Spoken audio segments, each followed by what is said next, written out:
En este video vemos cautiverio babilónico de la iglesia, el escolasticismo, los papas reformadores tampoco pueden rescatar el cristianismo, ¿no? Tratan de hacerlo mejor, pero las ambiciones imperiales y papales van a encontrarse justamente en esta era, ¿no?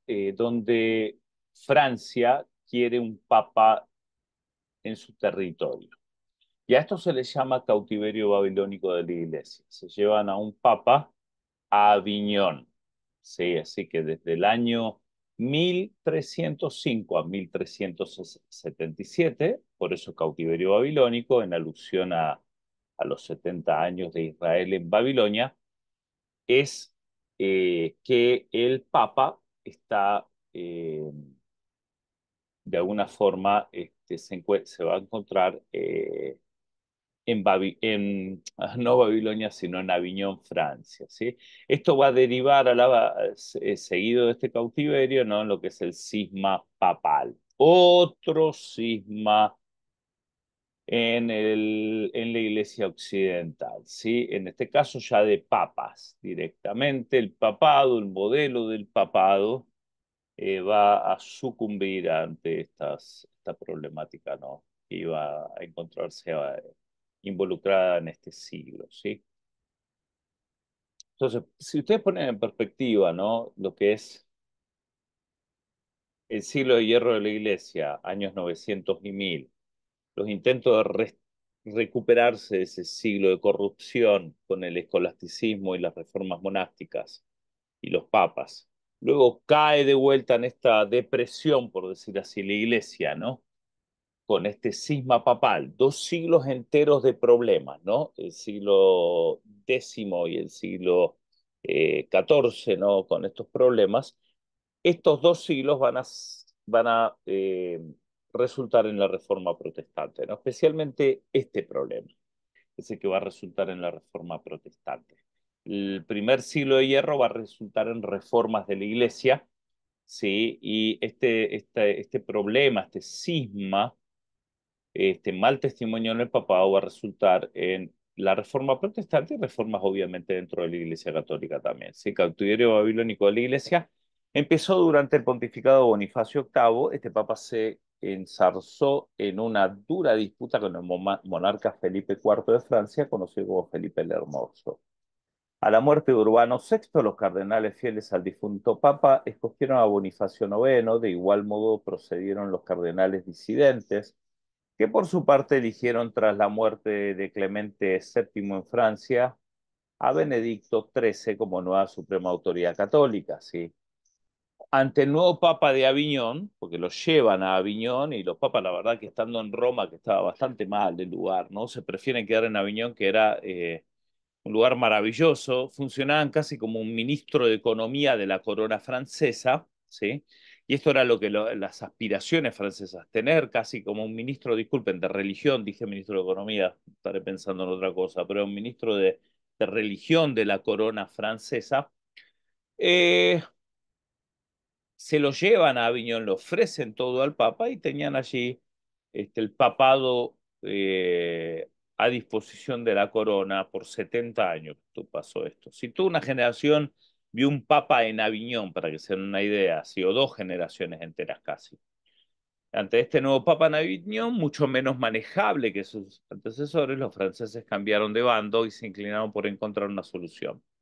La Universidad de París, Enrique de Laugenstein y Conrado de Gelnhusen, pronto seguidos por Pedro de Ailly y Jan Gerson, indicaron lo que se conoce como las 3 vías, que pondría fin al cisma. Las vías eran el compromiso, la cesión y el concilio. ¿Sí? Se busca de alguna manera reconciliar a los papas y que existe un perdón, ¿sí? Entre ellos, y que se reconozca un verdadero y único papa. Esta idea de tener un papa en Aviñón y luego otro papa en Roma, ¿sí? Compitiendo entre sí cuál de los dos era papa, era un problema serio en la cristiandad que había pensado por casi 1000 años que tendría que haber una cabeza visible del cristianismo, y ahora encontrábamos dos compitiendo entre sí, ambos diciendo que eran la cabeza de la cristiandad o los representantes de Cristo en la tierra, ¿sí? Y en esto se va a mirar el esquema del cisma de Occidente, sí, o cisma papal, que es el periodo de la historia de la Iglesia Católica en la que varios papas, hasta tres llegó a haber, se disputan la autoridad pontífica. Esto ocurre de 1378 a 1417. Papas y algunos conocidos como antipapas. Sí, los antipapas son aquellos que no son reconocidos por la Iglesia Católica. Y aquí tienen el esquema de los diferentes papas que han tomado lugar en este cisma papal. Ya acá estamos casi a las puertas de la reforma protestante que vamos a ir considerando los prerreformadores, que a raíz de todo este problema empiezan a levantarse voces, sí, disidentes, criticando obviamente a la iglesia, ¿no? En este tiempo va a tomar lugar las cruzadas y la Inquisición. Lo que encuentran allí son grabados, y la Inquisición ha tenido una idea un poco morbosa, ¿no? Con todo este tipo de torturas que se le propiciaba a los disidentes, ¿no? Así que las cruzadas fueron una serie de campañas militares comúnmente hechas a petición del papado que tuvieron lugar entre los siglos XI y siglo XIII. Otros turcos selyúcidas sarracenos, se les llamaba así a los musulmanes, para la reconquista de la Tierra Santa. Las cruzadas fueron expediciones emprendidas en cumplimiento de un solemne voto para liberar los lugares sagrados de la dominación musulmana. El origen de la palabra se remonta a la cruz hecha de tela y usada como insignia en la ropa exterior de los que tomaron parte de estas iniciativas. La primera cruzada fue predicada por el Papa Urbano II en el Concilio de Clermont en el año 1095, tras la conquista de Jerusalén por los turcos en el año 1076. Aparte de la recuperación de los santos lugares con una clara connotación religiosa, los papas vieron las cruzadas con un instrumento de ensamblaje espiritual que superase las tensiones entre Roma y Constantinopla, ¿sí? Así que la idea de las cruzadas era unir estos dos polos del cristianismo. Roma, Constantinopla se había separado en el año 1054, pero estaban predicadas. Fíjense que los papas predicaban las cruzadas, ¿sí? Algunas de ellas con un llamado espiritual casi. Vamos a la guerra en el nombre del Señor, a recuperar la tierra que hemos perdido. Se había toda una connotación religiosa, espiritual, mística en esto de las cruzadas, ¿no? Con un llamado casi divino a recuperar estas tierras, pero un impulso de poder de fondo, ¿no? Mal barajado, ¿no? Así que existen cerca de 8 cruzadas importantes, incluyendo una cruzada de niños en el año 1212. Las cruzadas influyeron en múltiples aspectos de la vida medieval, aunque en general no cumple con los objetivos esperados. Casi todas las expediciones militares sufrieron importantes derrotas. Jerusalén se va a perder nuevamente en el año 1187. Este hecho intensificó aún más la separación con Oriente y asimismo aumentó grandemente la brecha que ya existía con los musulmanes. Por otro lado, las cruzadas abrieron los ojos de muchos a un nuevo mundo al hacer contacto con el Oriente, que vivían en mejor calidad de vida. Sí, así que las cruzadas no cumplen con su objetivo. Va a separar más a Roma de Occidente, de Oriente, perdón, y también de los musulmanes. Sí. La espada nunca fue el medio que Dios quiso para la reconciliación de los pueblos, ¿sí? El cristianismo va a tener esto como una mancha en su delantal cristiano, ¿sí? A la hora de querer ir a reconciliarse, siempre este evento sale como una torpeza del cristianismo histórico de querer ganar por las armas lo que se había perdido, ¿sí?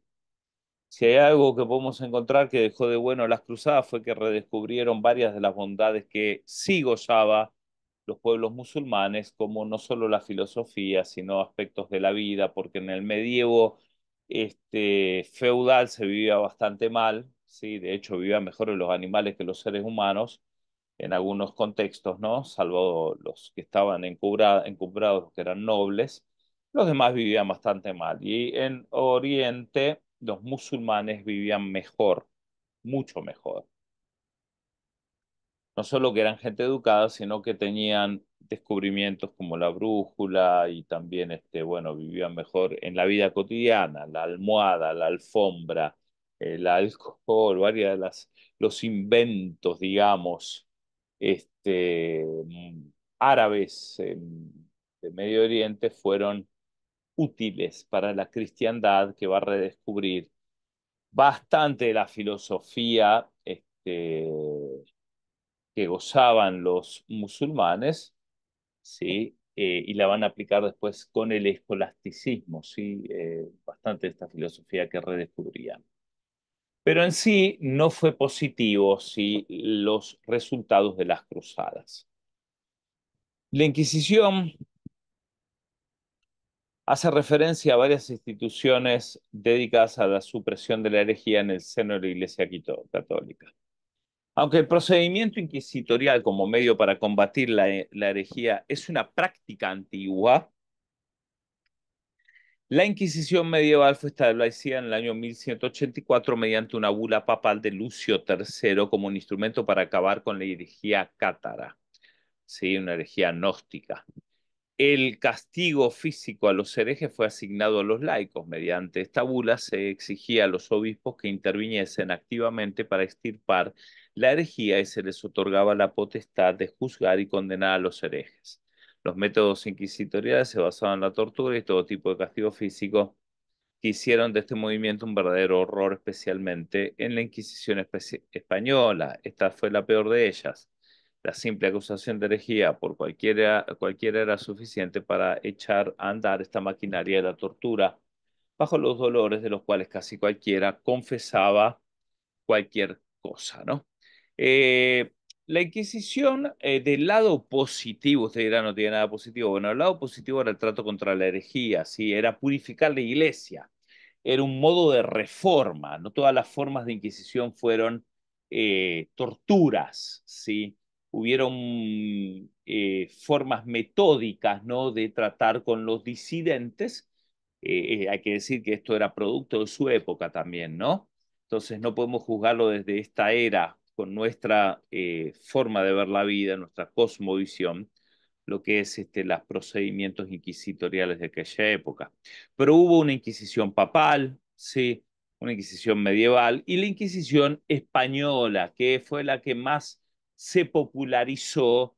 Desde un lado negativo, obviamente también esto aprovechado por los protestantes para tratar de eh, fomentar de que esto era un circo del terror realmente, ¿no? No siempre fue así. Hubo excesos, claro, sí, hubo excesos, pero la idea de la Inquisición fue purificar la iglesia y fue muy bien documentado todo el procedimiento inquisitorial, así que si bien uno después habrá que cotejar este procedimiento con la Biblia, ¿no? O con el carácter cristiano, la ética cristiana, sí, digamos, la Iglesia tuvo varios justificativos de aplicar esta Inquisición, que era inquirir y ver si realmente los creyentes eran buenos creyentes y demás. En este paradigma de cristiandad, entiéndase eso como lo que Deiros habla de la combinación del poder temporal y espiritual, la iglesia pues quería mantener sus territorios cristianos. Bajo los reyes españoles, esto va a ser uno de los medios donde España recupera territorio y va a ser uno de los grandes centros de reforma, ya en tiempos de la reforma, de humanismo también. La conquista, sí, con sus bienes y sus males, va a traer el cristianismo acá a estas tierras y la Inquisición va a ser parte de esta ecuación. Esto viéndolo con una lupa semipositiva, ¿no? Claro que uno puede enfatizar lo negativo de todo esto y hay muchos aspectos que los vamos a considerar en otras clases, pero bueno, Becker, que es de donde tomo este dato, sí, es protestante y obviamente observa esto desde la lupa negativista, ¿no? Esto ha sido mal visto en la historia, ¿no? La Inquisición y las cruzadas. Hay un lado positivo que también ustedes van a estar viendo un video aquí en clase y van a reflexionar sobre él. Así que en esto está la Edad Media, tratando de sobrellevar los destinos de la Iglesia, de resolver los problemas de un cristianismo muy herido por la historia, muy caminado, trabajado, cargado a lo largo de la historia, está tratando de sobrellevar estos problemas y viendo cómo purificar la fe. Y obvio que en este transcurso se equivocó, ¿no? Y vamos a ver luego en las clases siguientes cómo va esto a brindar una plataforma para los distintos tipos de reformas en plural que vamos a ver en los siglos que van a seguir a este tiempo. Con esto cerramos la clase de hoy y nos vemos en la siguiente.